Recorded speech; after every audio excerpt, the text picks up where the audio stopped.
सुबह का सूरज आहिस्ता आहिस्ता जंगल में रोशनी बखेर रहा था। दरख्तों की शाखों पर हल्की हवा चल रही थी और रंगीन तितलियां फड़फड़ा रही थीं। मैको बंदर शाख पर झोल रहा था और पत्तों को हल्का सा गिरा रहा था।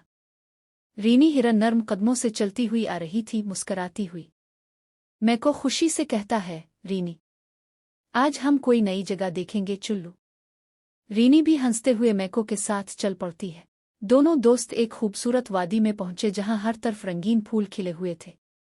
पिंक, नीली, जामनी और पीली पत्तियां नर्म घास पर तितलियां खेल रही थीं। मैको फूलों के पीछे छपकर अचानक रीनी को हंसा देता है। रीनी भी खुश होकर फूलों की खुशबू सूंघती है। मैको एक पंखड़ी अपने सर पर रखकर मज़े की टोपी बनाता है। आगे वो घास की ढलवान पर पहुंचे जो कुदरती स्लाइड की तरह थी। मैको फौरन स्लाइड से नीचे फिसलता है और रीनी पहले थोड़ी हिचकिचाती है, फिर आहिस्ता आहिस्ता नीचे आती है।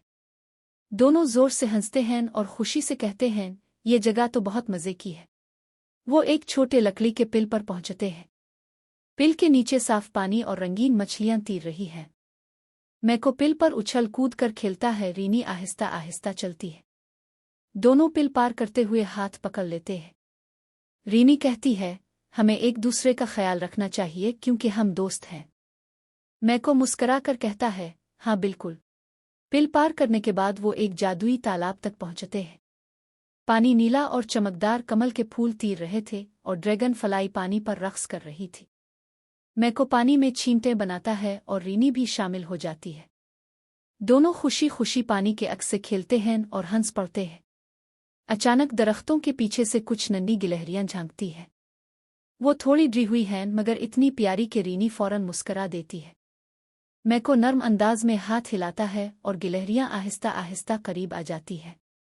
मैको उन्हें बीज देता है और गिलहरियां खुश होकर छलांगे लगाती है। रीनी कहती है, देखा, मोहब्बत और नरमी से बात करने से सब दोस्त बन जाते हैं। हल्की हल्की बारिश शुरू हो जाती है।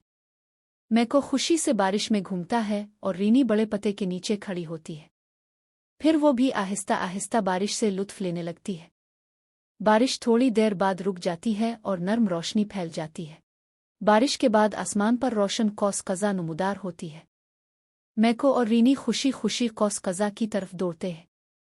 तालाब में कौस कज़ा का अक्स देखकर वो हाथ हिलाते हैं और मुस्करा देते हैं। वो एक छोटी सी घंटी देखते हैं जो फूलों से लटकी हुई थी। मैको और रीनी नर्म अंदाज में इसे हिलाते हैं। गिलहरियां खुश होकर उन्हें देखती हैं। दोनों दोस्त मुस्कुराते हैं और कहते हैं, ये तो हमारी दोस्ती की घंटी है। शाम होने लगती है। मैको और रीनी नर्म सब्ज घास पर बैठकर पत्तों का एक मीनार बनाते हैं। कभी मैको पत्ता गिराता है, रीनी इसे सीधा कर देती है। आखिर में दोनों अपने काम पर खुशी और फख्र महसूस करते हैं। सूरज डूब रहा है और आसमान नारंगी और गुलाबी रंग में रंग गया है। मैको और रीनी आहिस्ता आहिस्ता वापस चलते हैं और गिलहरियां दरख्तों पर चढ़ जाती हैं। रीनी कहती है, आज का दिन बहुत मज़ेदार था। मैको कहता है, हमने नया खेल सीखा और नए दोस्त भी बनाए। मैको और रीनी हाथ में हाथ डाले खुशी खुशी चलते हैं। इखलाकी सबक, अच्छे दोस्त हमेशा एक दूसरे की मदद करते हैं और हर काम मिलकर ज़्यादा बेहतर होता है। और याद रखें, subscribe to happy kids cartoon.